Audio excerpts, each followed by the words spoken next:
Satu. Terus jangan kasih Mulai.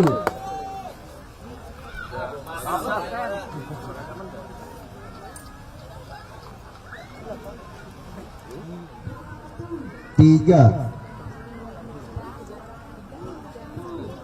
dua, kencengan dong.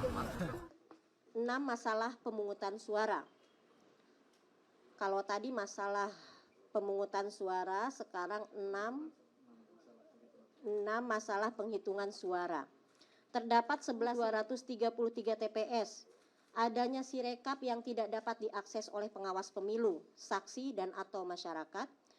Terdapat 3.463 TPS.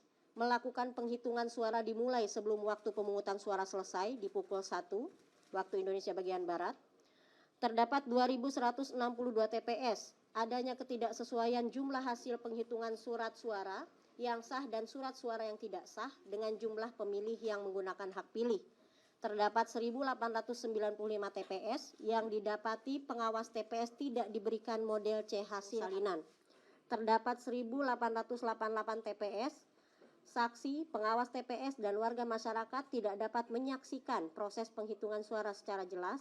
Terdapat 1.473 TPS, adanya intimidasi terhadap penyelenggara.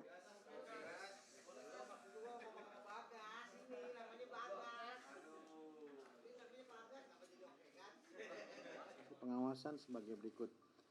Menyampaikan saran kepada KPPS agar melakukan cross-check kembali terhadap hasil penghitungan suara yang sah dengan surat-suara yang tidak sah dengan jumlah pemilih yang menggunakan hak pilih antara DPT, DPTB, dan juga DPK.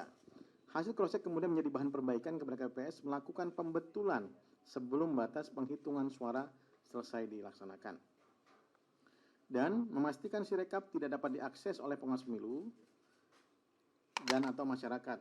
Jadi ada yang pada saat penghitungan kita tidak dapat mengakses misalnya sirekap di lapangan. Kemudian menyampaikan saran kepada KPPS, saksi dan masyarakat untuk dapat menyaksikan proses penghitungan secara jelas. Karena di TPS semua proses itu harus terbuka.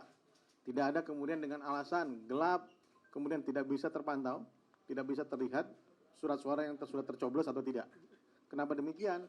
Karena harus dipastikan surat-suara tersebut tercoblos atau kemudian tidak sah atau coblosannya 2 kali atau 3 kali. Nah, itu juga perlu ataupun beberapa kali.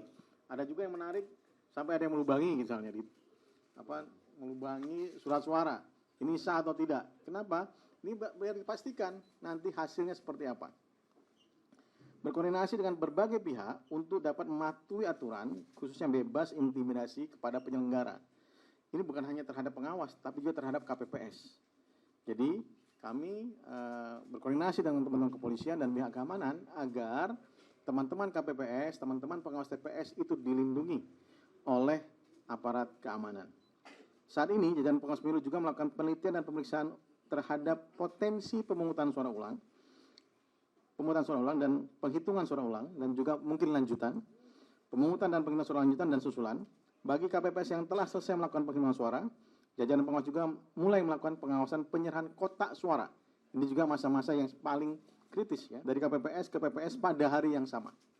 Menurut putusan MK, maka sampai dengan jam 12 nanti itu harus semua sudah bergerak. Karena diberikan waktu 12 jam setelah 14 Februari, setelah hari pemungutan suara.